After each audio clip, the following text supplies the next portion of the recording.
ముందుగా ఇంకో 4-5 రోజుల్లో మనకి 2024 జనరల్ ఎలక్షన్స్ జరగబోతున్నాయనేది ప్రతి ఒక్కరికి తెలిసిందే. గడిచిన 5 ఏళ్ళలో జగన్మోహన్ రెడ్డి గారు ఎన్నో సంక్షేమ పథకాలు ఎస్సీ, ఎస్టీ, బీసీ, మైనారిటీ వర్గాలకి నేరుగా ఇంటి దగ్గరికి అందించడం జరిగిందని కూడా మనందరికీ తెలిసిందే.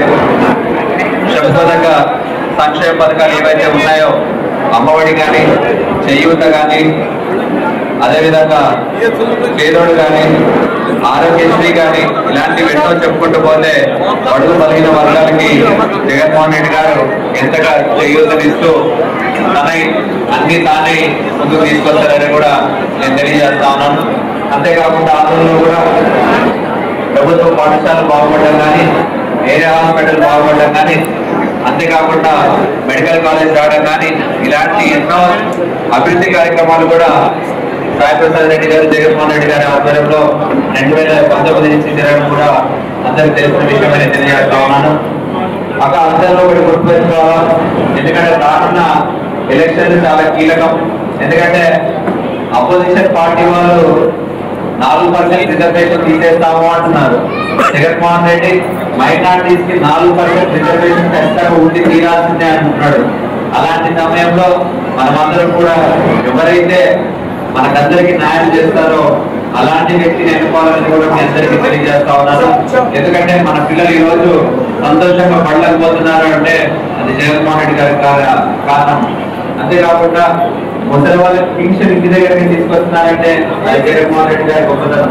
అంతేకాకుండా ఏవైతే సంక్షేమ పథకాలు ఇస్తున్నాడో ఎక్కడ కూడా మధ్యవర్తి లేకుండా అవన్నింటినీ కూడా నేరుగా మీ అకౌంట్లోకి వచ్చినట్టుగా జగన్మోహన్ రెడ్డి గారు ఒక వాలంటీర్ సిస్టమ్ పెట్టడం కానీ, సచివాలయ వ్యవస్థ కానీ తీసుకురావడం వల్ల మన 4 ఏళ్ళలో ఎక్కడ ఏ ఇబ్బంది లేకుండా అన్నీ మన ఇంటి వద్దకే వచ్చి ప్రతి ఒక్కటి అందించే విధంగా ముందుకు పోతుండే కూడా జగన్మోహన్ రెడ్డి గారి ప్రభుత్వం అనేది కూడా నేను తెలియజేస్తా ఉన్నాను. అంతేకాకుండా ఆంధ్ర రాజకీయాలు మాట్లాడుకుంటే ఆంధ్రలో ఎవడో ముక్కు ముఖం తెలియని వ్యక్తి, అసలు ఎక్కడుంటాడో తెలియదు, ఏం చేస్తాడో తెలియదు, అలాంటి వ్యక్తి ఆంధ్రలో వచ్చి బీజేపీ తరఫున పోటీ చేస్తా ఉన్నాడు. దానికి వత్తాసుగా టీడీపీ నాయకులు, జనసేన నాయకులు కూడా దానికి వత్తాసు పలుకుతా ఉన్నారు. ఇంతకంటే దౌర్భాగ్యమైన అనేది నాకైతే తెలియదు. ఎందుకంటే ఆయనకి ఏ సందులో ఏముందో, ఏ వాటిలో ఏ కష్టం ఉందో, ఏ గ్రామంలో ఏదో కూడా ఇప్పుడున్న ఈ పార్థసారథి గారికి మెంటల్ డాక్టర్ తెలియదని కూడా అందరికీ తెలుసుకోవాలని కూడా తెలియజేస్తారు. ఎందుకంటే మన కష్టాల కోసం పోరాడిన సాయి ప్రసాద్ రెడ్డి గారు, మనం ఏదైనా సమస్య వస్తే నిలబడిన సాయి ప్రసాద్ రెడ్డి గారు, ఇలాంటి వ్యక్తిని తిరిగి మనం గెలిపించుకుంటే మనకి ఎంతో బాగుంటుంది కూడా నేను తెలియజేస్తా ఉన్నాను. ఎందుకంటే ఏ చిన్న కష్టం వచ్చినా మా ఇల్లు ఎస్పీడీ కాలనీ ఫస్ట్ రోడ్ లో ఉంటుందని కూడా అందరికీ తెలుసు. అదే ఒకవేళ బీజేపీ క్యాండిడేట్ ఎక్కడ ఉంటాడా అంటే మదనపల్లిలో ఉంటాడో, లేకపోతే కర్నూలులో ఉంటాడో, ఢిల్లీలో ఉంటాడో, విజయవాడలో ఉంటాడో ఎవరికి తెలియదు పరిస్థితి కూడా నేను తెలియజేస్తా ఉన్నాను. ఇంకా మీ వేసే ఓటు రేపటి భవిష్యత్తు కోసం అనేది ప్రతి ఒక్కరు ఆలోచన చేయాలి. ఎందుకంటే మన పిల్లల భవిష్యత్తులు మారుతా ఉన్నాయి, పేదవాళ్ళ భవిష్యత్తులు మారుతా ఉన్నాయి.